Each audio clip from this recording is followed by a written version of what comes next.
Here we are. Let me just make sure we are actually live here. Yes, I think we are. Awesome. Forgive my countdown. I don't know why I couldn't make it less than 5 minutes. I did want to start right at 7 o'clock because I value your time. I know time is so valuable. But here we are. We are here to the live on how to activate your vision board. And I'm super excited about this because I've been trying to put this video out for a very long time. Actually, it started as, me going to create a production. Then I'm like, why don't I just go live? I can get, my live muscles warm and try to get into the groove with going live. And I got to tell you, just full disclaimer, this is my first time doing a stream on my own. So there's no behind the scenes team. I am managing all the controls. So forgive me if I don't jump to the chat quick enough or if I am not toggling things quick enough. I'm trying to get into the flow of doing these lives because I've learned that they are super valuable when you are trying to grow your brand on YouTube. Or any platform for that matter. But we're not here to talk about social media. If you did want to hear about social media, leave me a comment and I will do a whole video on social media. I can talk till I'm blue in the face about social media. Firstly, I really hope this is recording. This is my first time using this platform. I'm actually going to do a review of it afterwards, especially if it's something that I feel could really help all of you who are watching. So it's my first time using this platform. I may not even be recording or live right now, but I believe I am because I did see my video. I'm going to go back and look for, just make sure I have the chat open. So that was one thing I had to check is the chat so I can hear you guys. And then I just wanted to make sure that my streams were showing. Fantastic. Okay. So we're here at activating your vision board. And I thought this was such an important topic because I know I am so guilty of just putting plans on paper and not really creating a plan on how to achieve those plans or how to achieve those goals. And so I thought one way that we could do it, now this is going to be a little bit fun, but a little bit daunting, especially if you don't like budgeting. This is probably not going to be for you, but I want you to stick through it and listen to what I have to say because I think you're really going to like this plan. Now, if anybody is watching this on a replay, please leave me your flag in the comments. I want to know how many people are watching this after the live. And again, leave me a comment at any time. If there's any questions, I'm going to try to keep my eye on the chat, although I'm wondering if the chat is going to be here or on another platform. But we are streaming live on YouTube and Facebook. So whatever platform you prefer, you can hop onto one of those. And we are going to jump in.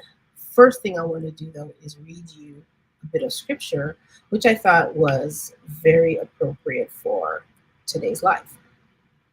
So I'm reading from Habakkuk 2, verse 2. And it says, "The Lord answered me and said, write the vision and make it plain on tablets, that he may run who reads it. For the vision is yet for an appointed time, but at the end it will speak and it will not lie. Though it tarries, wait for it, because it will surely come. It will not tarry." And I thought this scripture was so important because it starts off by telling us to write the vision and make it plain, which is the equivalent of creating a vision board. Maybe you don't write out your goals. Maybe you like to do the vision board. I tend to do a bit of both. Every now and then I'm in a season where I feel like, I just want to put some pictures together and see what it all looks like. And then there are seasons where I'm literally just listing out some goals for either the next year or the next quarter. But the important thing is that you write the vision and make it plain. And I can give my testimony on how this has helped me tremendously. Because when I was leaving my wilderness phase, if you follow me anywhere, you would know what my wilderness phase was all about. But leaving my wilderness phase and coming back to Toronto and writing out all the things I wanted to achieve. There might have been like 8 or 10 things on that list. And I was working with a career coach at the time. And I probably wrote it down and then didn't even really think about it. I might reference it or I might journal every now and then, like have a career journal. so that I can kind of, I guess, release whatever's on my mind about what happened in my day and what did I learn and what can I do better. But it's kind of like, we set the vision. I wrote down all these goals and I kind of forgot about it. I don't know about you, but I tend to get all excited in the moment. And it's really fun to just sit there and think about your goals, because it's like the vision is right before you and you're actually thinking about, how am I going to achieve this, right? So writing it down is just so, it's the key. It's the beginning of everything. If you have a vision for anything, write it down. And you can go into as much or as little detail as you want. What's important is that you write it down, whatever it is. If you want to buy a home, you want to get married. Well, you know what? I shouldn't talk about getting married, because I kind of feel like that's not really up to us. It kind of just happens, right? Anyways, that's a story for another day. But if you want to achieve some kind of goal in your job, or maybe you have some goal with your children, or to build more relationships and to do more networking, whatever the goal, whatever the vision, write it down. There's a video going around where Steve Harvey instructs people to write down 300 goals. I mean, wowzer, that's a lot. But for me, if I'm thinking about within a year or so, I would say 3 to 5. I had it written 8, somewhere between 8 and 10. Um, but whatever the number is for you, 300 might be a bit much. But if that's what you need, go ahead. But the idea is to write it down, put it down on paper, or do the vision board. Get the magazines or find images online that you can print it out and just put it somewhere that you can see it, and you can just imagine yourself, finally living this vision. So doing the vision board is one thing, and it's intended to kind of sit up on your, I guess, on your wall over your desk or wherever around the house that you might see it. And so it's supposed to kind of prompt you and remind you of what you are working towards, what you are envisioning for your life. But I feel like it's not enough. I feel like we need to take it a step further and actually plan for this vision. So, what I want to do is, I'm going to share my screen in a second. I'm just checking my notes to make sure I have covered everything. Told you I'm so new at this. Okay. So I'm going to share. The very first thing I'm going to share is the vision. Okay. Let's say this is your vision. You want to get this beautiful home. And what you should do is find out, well, what would it cost for me to have this home? So this home in particular is almost $2.5 million. If you put down 20% or $500,000, you're looking at $12,000 per month. And then you have to consider the other considerations, things like your land transfer taxes, lawyer fees, home inspection, property tax, phone, utilities, internet. Just consider all of the expenses that can come with having this vision. And what I don't want is for you to be scared by the number. Remember, it's a vision. It's not supposed to be something that we feel like we can achieve. It's not supposed to be something that we look at our means and we're like, oh yeah, I can do that. No, it's supposed to be outside of that. So don't be afraid of the number. Whatever the house is, whatever the price is, that's the house you want, that's the one on your vision. I want you to go ahead and put that on your vision board. So this is my pretend vision house. Although the more I look at it, I'm like, maybe this is the house. But I want you to just map out all the costs. And then I want you to take it a step further. And I want you to book a tour of the house. Why not? Go see it, go be in it and surrounded by it and get a feel for it, because this is the house that you want. This is the house of your vision. Now, I know that some realtors may not be open to showing you the house because it's a waste of their time, truthfully, if you're not ready to buy. But I feel that when it comes to your vision and when it comes to your life and the things you want to achieve, it's so important. But truthfully, it's really so important to you. You're the only one that cares about it as much as you do.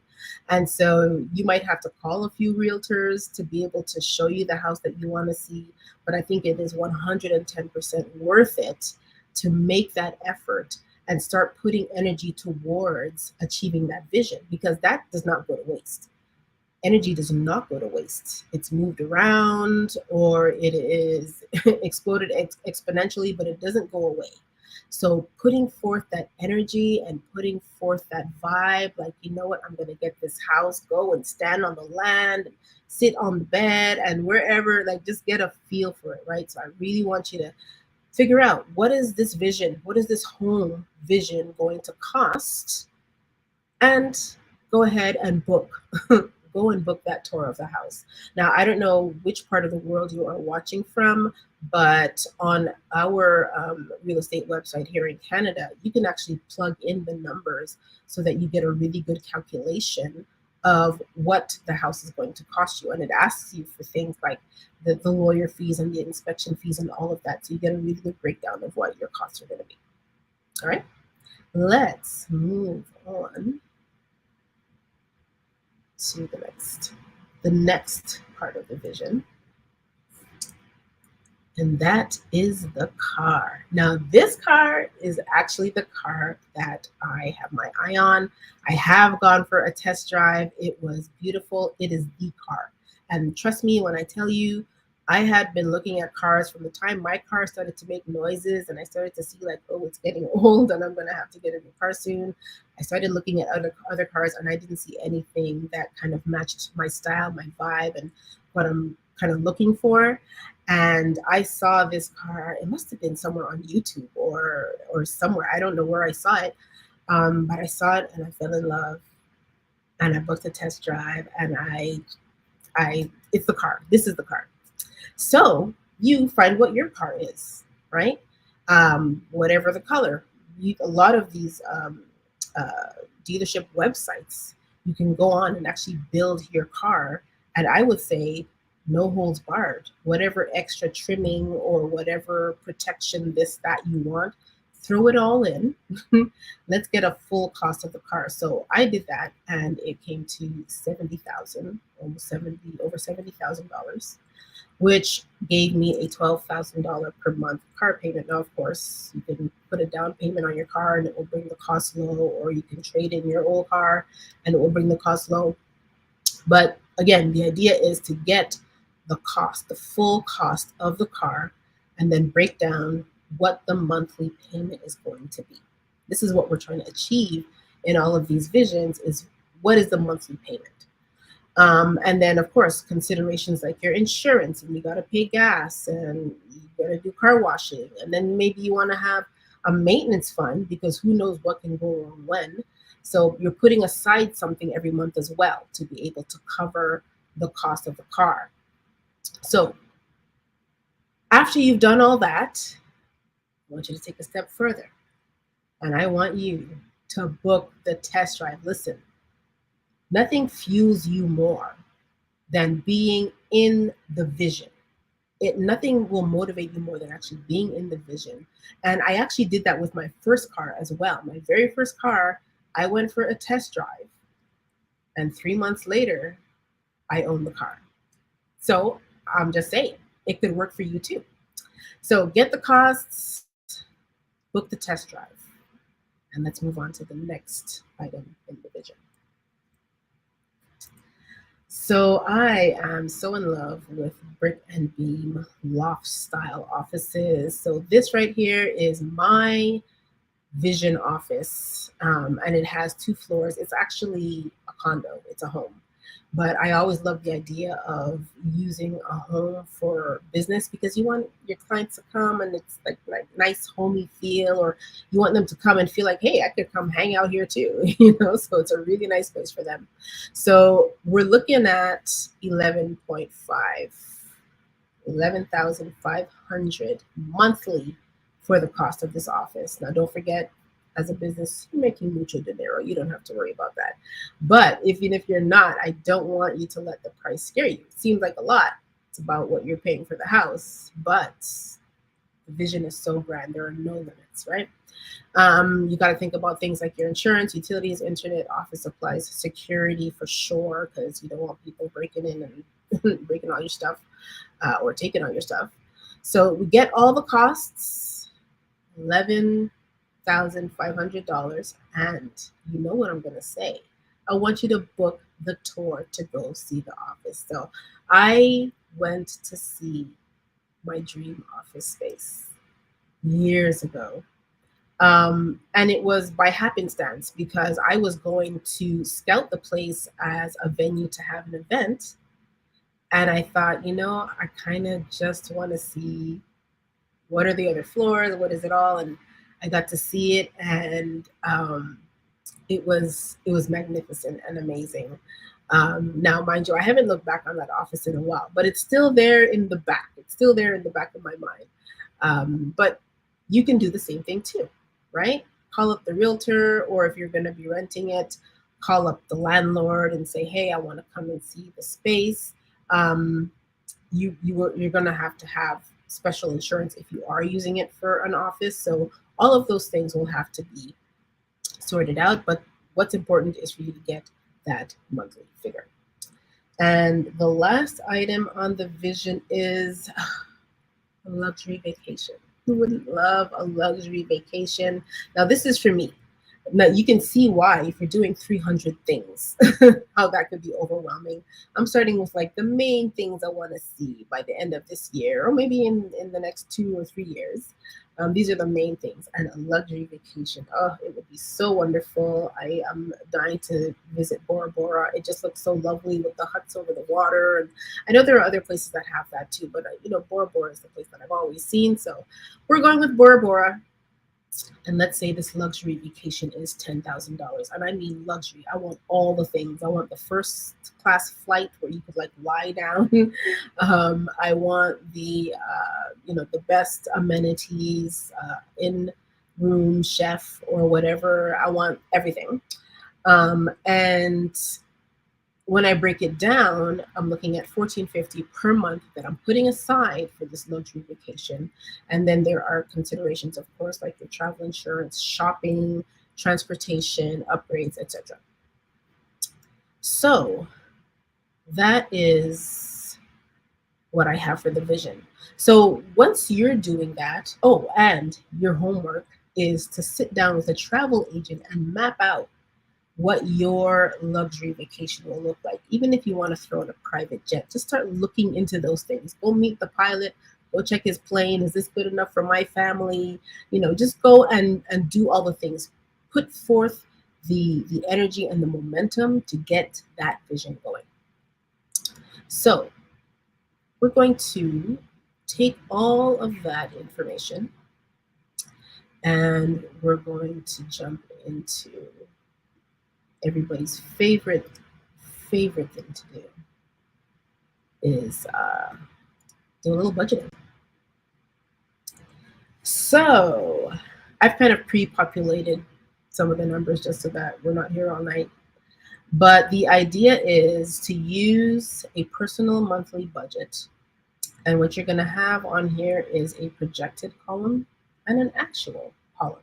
Projected cost is what we've gone through right now.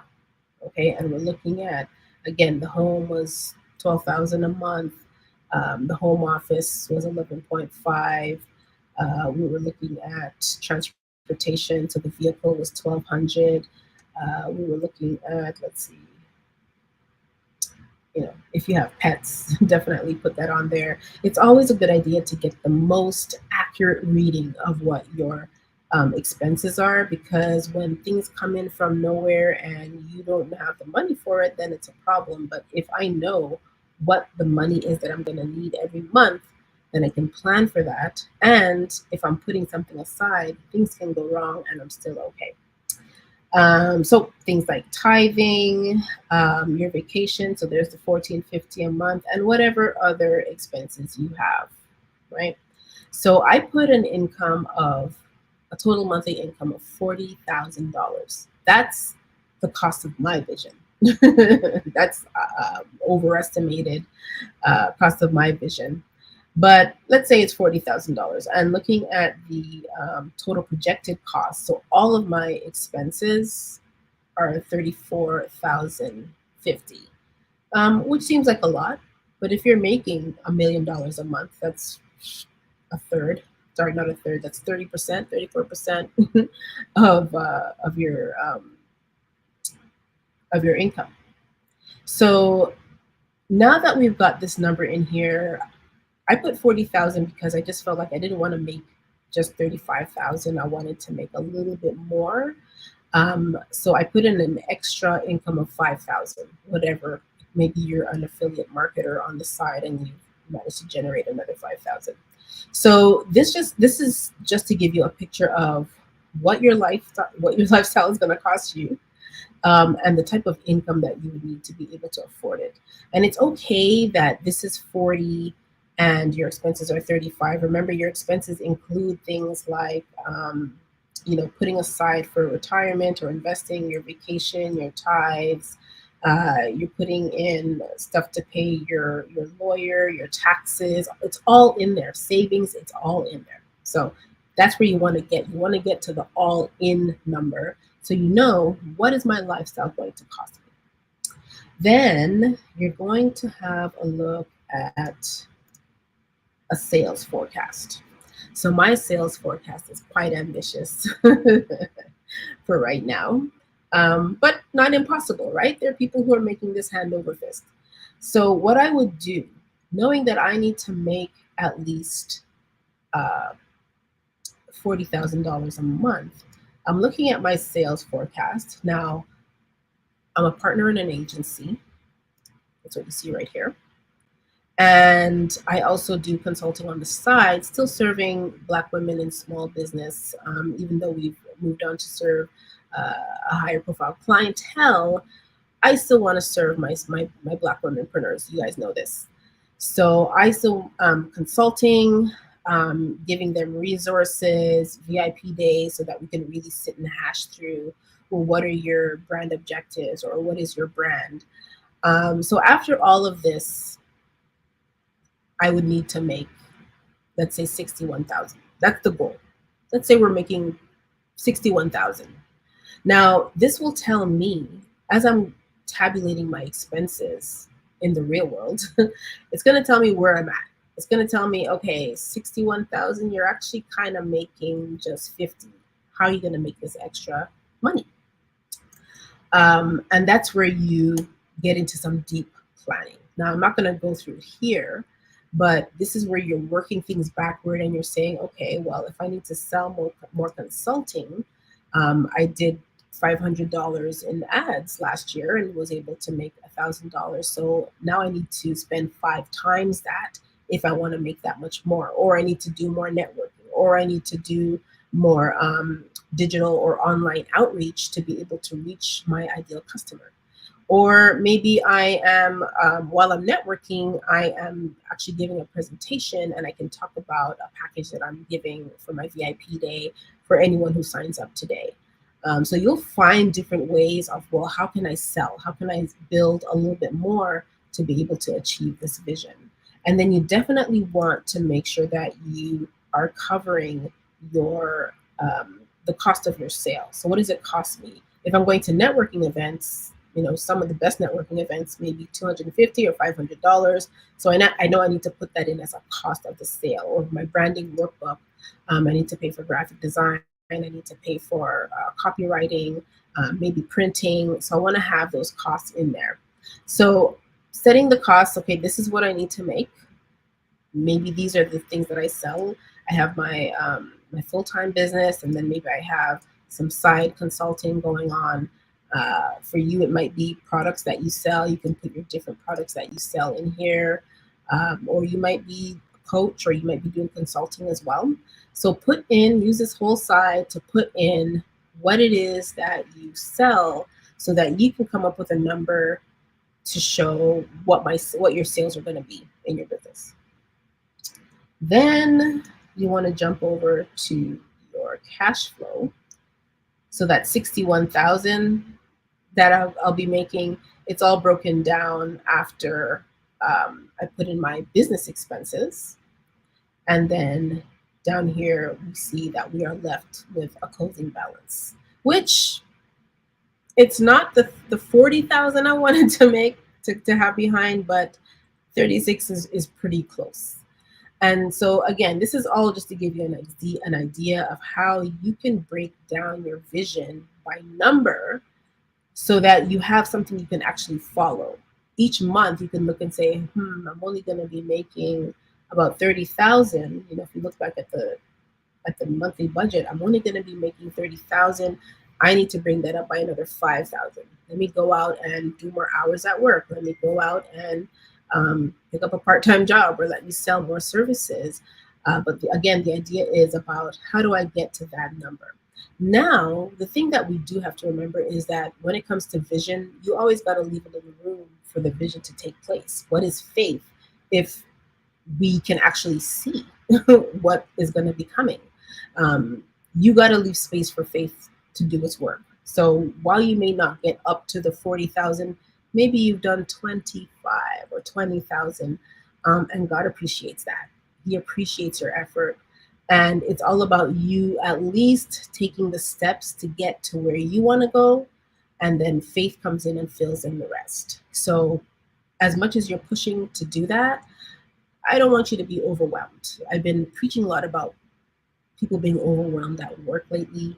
And it's not something that I want to push. I'm not saying hustle, hustle, hustle your brain off, but I want you to think about where are some areas that you can bring in the money to be able to live this lifestyle. And this is not just for 1 month. You want to live this lifestyle forever and even grow it. So you want to think about, how am I going to do this on a consistent basis? And there you have it. That's the whole long and short of it. It's about working it backwards by numbers, using numbers to help you to realize your vision. All right. So I hope you guys enjoyed it. I hope it wasn't too long. I will be leaving my information here. Actually, I have it all set up. You see, I'm not doing too bad. Here we go. So I will be leaving my information here for you. You can definitely find me on Instagram. Visit my website, sandragabriel.com, so that you can subscribe. I'm sending out a monthly newsletter. And honestly, whenever I come across resources or anything like that, I would love to be able to share with you. So definitely the place to get those resources will be on sandragabriel.com. And again, please, please, please subscribe on YouTube. YouTube is like my test ground to see, how well does monetization work for Black women in business. You might have seen my video about telling Black women to mind their own business, and it's just about encouraging Black women to have a business. Don't just reply. Don't just I'm at a loss for words. Don't just rely on your full-time job, but also see what you can do to bring in another stream of income. Because in this economy right now, and the way things are going, nobody can get by on one stream of income. It's just the climate. It's just our world right now. So I am really encouraging, and not just Black women, but really anybody. If you are only depending on a job, I highly encourage you to see about getting another stream of income. And it doesn't have to be something you start from scratch. There are also, multi-level marketing businesses that you can get into, or something. There's all kind of grants and stuff going around for small business right now. So I encourage all of you, if you can, to please find another stream of income. For me, I'm looking at content creation because it's something I love to do. And I feel like I have a lot of value to impart as someone who's been an entrepreneur for 18 years, more than 18 years. I have so much that I can share with you, so much that I've learned. I've made the mistakes so that you don't have to. All right. So that is our broadcast. Thank you so much for joining. Again, visit me on Instagram at I am Sandra Gabriel, and my blog, sandragabriel.com. It's live, it's active. It was down for a little bit, but it is good to go now. And I hope to see you guys online. Ciao.